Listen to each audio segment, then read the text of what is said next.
एक बार एक राज्य का सेनापति अपने राजा से निवेदन करता है कि राज्य की रक्षा की दृष्टि से उसे निकट की पहाड़ी पर नियुक्त कर दिया जाए, जिससे वह अपने राज्य पर होने वाले बाहरी आक्रमण जैसे खतरों की पूर्व सूचना प्राप्त कर राज्य को सुरक्षित रखने में सहायता कर सके।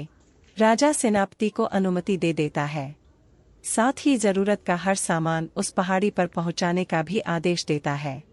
सेनापति बहुत खुश है। पड़ोसी राज्यों से चले लंबे युद्ध के बाद अब वह उस हरी भरी पहाड़ी पर बने पुराने दुर्ग में आराम से समय बिताना चाहता था। सेनापति और उसके साथियों को पहाड़ी पर समय बिताते कुछ महीने बीत गए। सारी जरूरत का सामान राजमहल से आ जाता, साथ ही पहाड़ी पर बना दुर्ग जो कि कमजोर हो चुका था, उसकी मरम्मत के लिए भी राजा द्वारा हर महीने राजकीय खजाने से अतिरिक्त धन भेज दिया जाता।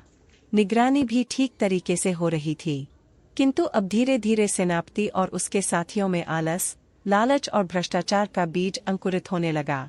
सबने राजा के विश्वास का फायदा उठाया और जो धन दुर्ग की मरम्मत में लगना चाहिए उसे आपस में बांट लेते और मदिरा, पान, जुआ आदि में खर्च कर देते।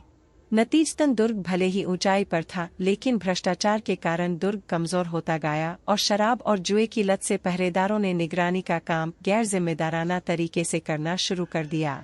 कुछ दिन बाद बरसात के दिनों में कई दिनों तक तेज बारिश हुई और अचानक तेज तूफान आने से नीचे की बस्ती और राजमहल तो बच गए, लेकिन ऊंचाई पर बना दुर्ग मरम्मत के अभाव में भ्रष्टाचार की भेंट चढ़कर ढह गया। दुर्ग धराशायी हो जाने से वहां मौजूद कई सिपाहियों व अन्य लोगों के साथ सेनापति के कुल का भी सर्वनाश हो गया और जो बचे वो भी बुरी तरह घायल हो गए।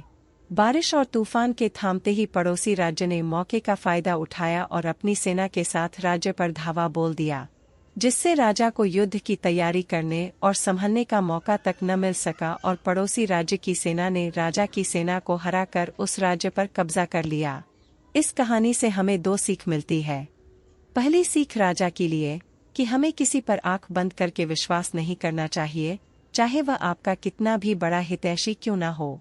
और दूसरी सीख सेनापति के लिए, वो यह कि हमें किसी के साथ विश्वासघात नहीं करना चाहिए जो खुद से ज्यादा हम पर विश्वास करता हो।